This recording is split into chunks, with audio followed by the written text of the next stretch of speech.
Horror कहानियां काला जादू। अपने बेटे ऋषु के माथे से टपकते हुए पसीने को देखकर सविता की हालत खराब हो गई।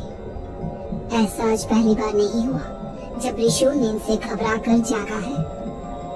हाय मेरा बच्चा, न जाने किसकी नजर लग गई है तुझे। जब से मेरे बच्चे ने 10वीं के एग्जाम में स्कूल टॉप किया है, तब से रोज बुरे बुरे सपने आने लगे हैं। हाँ माँ, मैंने आज फिर से एक काले साए को देखा। वो यही मेरी आंखों के सामने खड़ा था। माँ मुझे बचा लो माँ। वो मुझसे कह रहा था कि मुझसे बदला लेगा।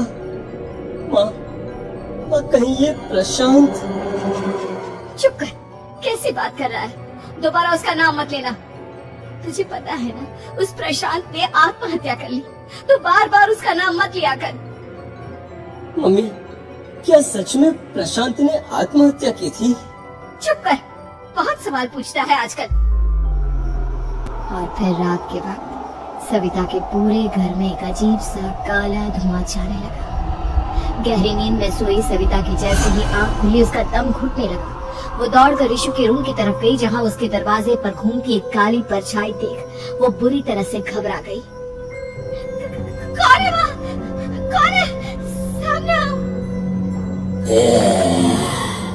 ये तुम्हारी काली करतूत।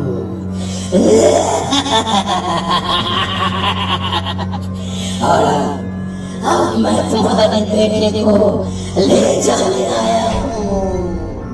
नहीं, मेरे बच्चे को छोड़ दो प्लीज। मेरे ऋषु को कुछ मत करना। वो परछाई ऋषु के कमरे में घुस जाती है। सविता भी उसके पीछे पीछे दौड़ कर जाती है और देखती है कि अब वो साया साफ नजर आ रहा था। वो सर से पैर तक खून में सना हुआ था और उसके शरीर के सारे अंग कटे फटे हैं। क्या चाहिए तुम्हें? तुम जो बोलोगे मैं करूंगी, लेकिन मेरे ऋषु को छोड़ दो। उस परछाई ने ऋषु को गर्दन से पकड़कर दीवार के सहारे हवा में उछाल दिया। ऋषु जोर जोर से चिल्लाने लगा। माँ बचाओ मुझे, बचा लो माँ। ये मुझे मार डालेगा। माँ मुझे बचा लो माँ। नहीं, ऐसा मत करो। मुझे मार दो, लेकिन मेरे बच्चे को छोड़ दो। मैं तुम्हारे आगे हाथ जोड़ती हूँ। वो परछाई ऋषु को जमीन पर गिरा देती है और अचानक वहाँ से गायब हो जाती है। ऋषु, मेरा बच्चा, तू ठीक तो है ना? कुछ बोल बेटा, क्या हुआ है तुझे? मैं ठीक हूँ माँ। क्या हुआ था यहाँ पर? कुछ नहीं बेटा, कुछ नहीं। तू परेशान मत हो। हम कल ही गांव के बाहर जो तांत्रिक महाराज रहते हैं, उनके पास चलेंगे। ठीक है माँ, हम जल्द ही उनके पास चलेंगे। मुझे बहुत डर लग रहा है माँ। ये बार बार मुझे डरावने सपने आना, ये सब हमारे साथ क्यों हो रहा है माँ? अगले दिन सविता अपने बेटे ऋषु को लेकर गांव के बाहर तांत्रिक के पास जाती है। जिस जगह पर तांत्रिक रहा करता था, वो जगह बहुत डरावनी थी। चारों तरफ कंकाल और खूब भूतियां नजर आ रही थी। गांव से दूर वीरानी में उस जगह पर जोर से आंधी चल रही थी।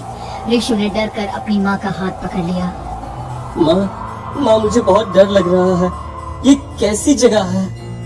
देख बेटा, हमारे साथ जो कुछ भी हो रहा है, उसका इलाज सिर्फ और सिर्फ ये तांत्रिक महाराज ही बता सकते हैं। अब यही है जो हमें प्रॉब्लम से बाहर निकाल सकते हैं। जैसे ही सविता और ऋषु तांत्रिक की झोपड़ी के अंदर पहुंचे, वहाँ का नजारा देखकर उनकी आंखें फटी की फटी रह गई। तांत्रिक की झोपड़ी के अंदर कई सारे लोग अपनी गर्दन घुमा घुमा कर जोर जोर से चीख रहे थे। कौन हो तुम और यहाँ क्यों आई हो? महाराज, मेरे बेटे को कुछ दिनों से एक डरावनी काली परछाई नजर आती है और कल रात उसने मेरे बेटे पर हमला भी कर दिया।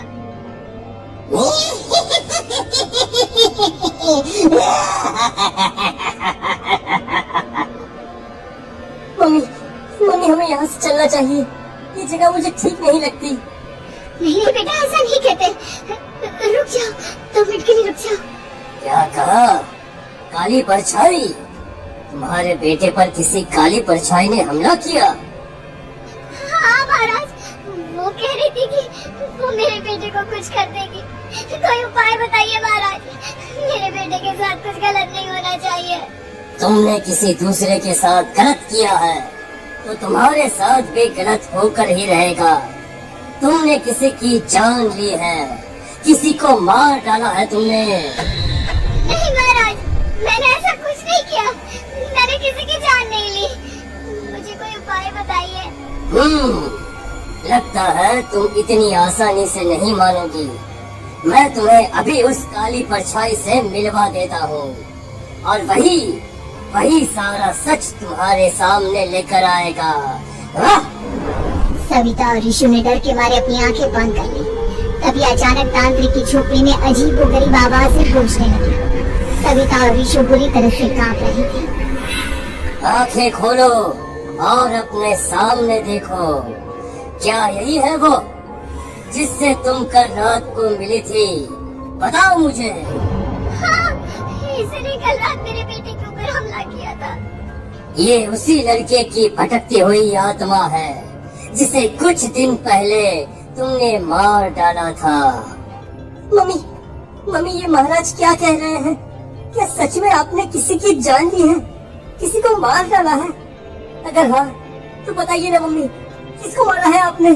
किसको? तुम्हारी माँ इतनी आसानी से सच नहीं बताएगी बेटा। इसने एक बच्चे की जान ली है। कहीं उसका नाम प्रशांत तो नहीं महाराज? वो मेरा दोस्त है, मेरा मतलब मेरा पड़ोसी है। सही पहचाना। देखा सविता, तुम्हारा खुद का बेटा भी जानता है कि तुमने किसी के प्राणों की बलि चढ़ा दी और इसीलिए अब उसकी बुरी आत्मा तुम्हारे घर में भटकती है। मुझे माफ कर दीजिए महाराज, मुझसे बहुत बड़ी गलती हो गई। प्रशांत हमारे पड़ोसी का बेटा था। हर बार उसके नंबर मेरे बेटे से ज्यादा आते थे और इसलिए मैंने उसके कमरे के बाहर काला जादू किया था, पर मुझे नहीं पता था कि वो मर जाएगा। तुम्हारे उसी काले जादू वाली गुड़िया के अंदर एक बुरी आत्मा थी जिसने उस बच्चे के दिमाग पर बुरा असर कर दिया और उसी की वजह से उस लड़के ने अपनी बालकनी से कूदकर आत्महत्या कर ली। इसकी वजह सिर्फ और सिर्फ तुम हो, तुम। नहीं महाराज, जो कुछ भी हुआ मुझे नहीं पता था कि प्रशांत अपनी जान दे देगा। प्रशांत की आत्मा इस वक्त तुम्हारे सामने खड़ी है, हमसे बात करना चाहती है। बोलो क्या कहना चाहते हो? मैं जीना चाहता था, बड़ा होकर कुछ बनना चाहता था। आपके बेटे से मुझे कोई परेशानी नहीं थी। अरे वो तो मेरा अच्छा दोस्त था। मुझे माफ कर दो बेटा, मुझसे बहुत बड़ी गलती हो गई, मुझे माफ कर दो। माफ करने से मुझे वापस जिंदगी नहीं मिल जाएगी। मेरे माँ बाप आज भी मेरे लिए रोते हैं। आपने मेरे साथ बहुत गलत किया है, बहुत गलत। और तभी अचानक प्रशांत की आत्मा वहाँ से गायब हो जाती है। सविता जोर जोर से रोने लगती है। सुन लिया तुमने? ये तुम्हारे अपने ही किए हुए पाप हैं जो इस तरह से तुम्हारे सामने आ रहे हैं। माँ, ये आपने अच्छा नहीं किया। सिर्फ 10th बोर्ड के एग्जाम में मैं टॉप कर पाऊँ इसीलिए आपने मेरे दोस्त के ऊपर काला जादू कर दिया। नहीं मम्मी नहीं, अब हम कभी खुश नहीं रह पाएंगे, कभी नहीं। मेरे दोस्त की आत्मा को कभी शांति नहीं मिलेगी मम्मी, कभी नहीं।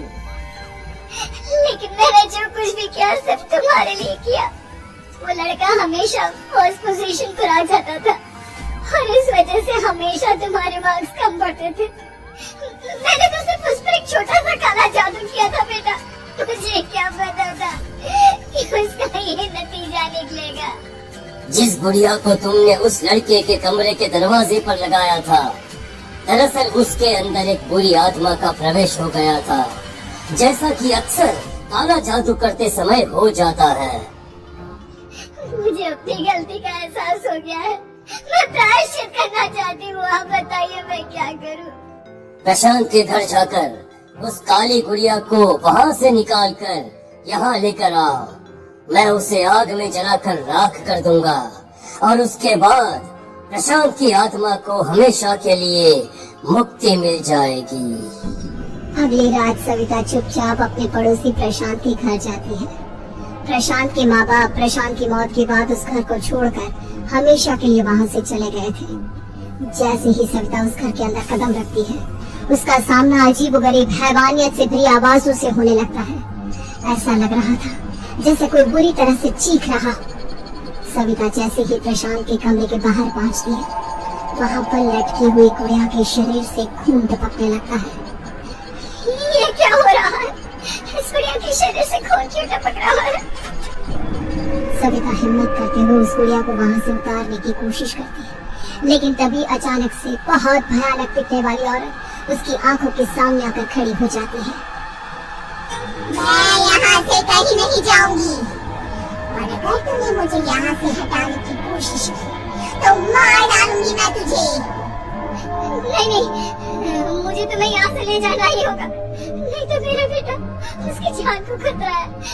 मैं तुम्हें नहीं छोड़ सकती। अगर तुम्हारे अंदर हिम्मत है तो मुझे इस घर से बाहर ले जाकर दिखाओ।